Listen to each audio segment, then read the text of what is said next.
जंहिंते या त उन मौज़ूअ ते कंहिंखे प्यार अचे थो, कंहिंखे कावड़ अचे थी, त ही मायूं वेही करे वरी पंहिंजी ॻाल्हि कंदियूं।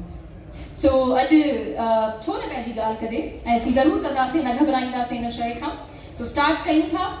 अरफाना साहिबा, तव्हां खां बुनियादी सवाल सभिनी पैनलिस्ट जे अॻियां रखंदसि, ऐं वक़्तु बि एतिरो मुंहिंजे ख़्याल में असां वटि न हूंदो। तव्हां सां हिकिड़ी नंढड़ी सी गुज़ारिश आहे त पंहिंजे आंसर्स खे थोरो सो लिमिटेड रखिजो, त जीअं असीं बराबरी सां टाइम विरहाए सघूं समूरनि पैनलिस्ट जे दरमियान।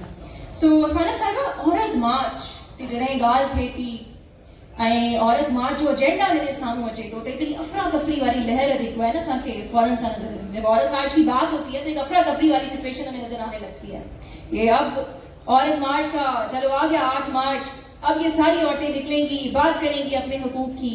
तो क्यों, जरूरी क्यों है, आखिर क्यों जरूरी है, और इसको एक नेगेटिव निगाह से क्यों देखा है? एक जो पॉजिटिव चीज से भी देखा जाता है वो भी हम अपने मेहमानों से सुनेंगे, जो इसको अप्रिशिएट करते हैं वो भी अच्छी बात है, उनको भी हाईलाइट करेंगे। But the negativity that we are facing, why is that, why does it exist, उस पर बात करना जरूरी है। अरफाना साहिबा प्लीज। महिरबानी नीला, तव्हांजी तमामु घणी वाक़ई तव्हां सही था चओ। त औरत मार्च जे हवाले सां त जेको मार्च महीने में ही मार्च थिए थो, मार्च जो जेको लफ़्ज़ आहे बुनियादी तौर ते मज़हबती तहरीकुनि सां वाबस्ता आहे। त जॾहिं औरत मार्च थींदो आहे त हुनजो इनडायरेक्टली मतिलबु इहो हूंदो आहे त हीअ औरत जो हिकिड़ो मज़हबती आवाज़ आहे। ऐं मज़हबत जो आवाज़ जेके बि मार्जिनलाइज़ कम्यूनिटीज़ जे हवाले सां जॾहिं बि बुलंद थींदो आहे त उन्हनि जे अॻियां माण्हू गुलनि जा थाल खणी उन जी आचा कोन कंदा आहिनि। मज़ाहमत कंहिं ज़ालिम जे ख़िलाफ़ कबी आहे, कंहिं मज़ाहमत मज़लूम तबिको कंदो आहे। मज़ाहमत जो जेको अंसर हूंदो आहे उन मां ऑटोमेटिकली इहो ईंदो आहे त हिकु शइ उहा ताक़त आहे जंहिंजे अॻियां मज़लूम गॾिजी पंहिंजो पुरअमन आवाज़ बुलंद करे चाहिनि था। ऐं उहा ताक़त असां अगरि इहो सम्झूं त उहा ताक़त उन मज़लूमनि सां गॾु बि रहंदी आहे, उन्हनि खे आजाणो ॾींदी। इहो त कतई मुमकिन कोन्हे को। उहे जेके इनविजिबल ताक़त आहे उहो को फ़र्द न आहे, उहा का जिन्स कान्हे, उहो को माण्हू कोन्हे जो असां चऊं त उहा इनविजिबल ताक़त जेका आहे मर्द आहे, फ़र्द आहे, समाज आहे। जॾहिं बि औरतुनि जी तहरीक हलंदी आहे त उन्हनि खे ईअं कयो वेंदो आहे त हिकिड़ी जिन्स ॿिए जिन्स जे ख़िलाफ़ बीठी आहे। त औरत मार्च हिकिड़े निज़ाम जे ख़िलाफ़ आहे, हिकिड़े सिस्टम जे ख़िलाफ़ आहे। उहो अहिड़ो सिस्टम आहे जेको जिन्स जे बुनियाद ते तफ़रीक करे थो।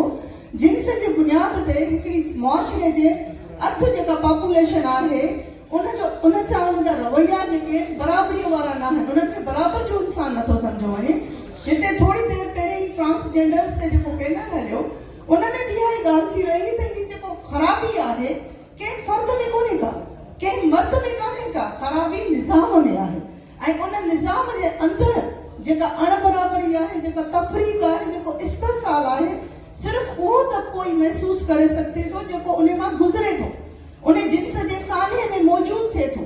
उहो महसूसु करे सघे थो, उहो इस्तिसाल ॾिसी सघे थो, उनखे महसूसु करे सघे थो, उन जे ख़िलाफ़ आवाज़ बुलंद करे सघे थो।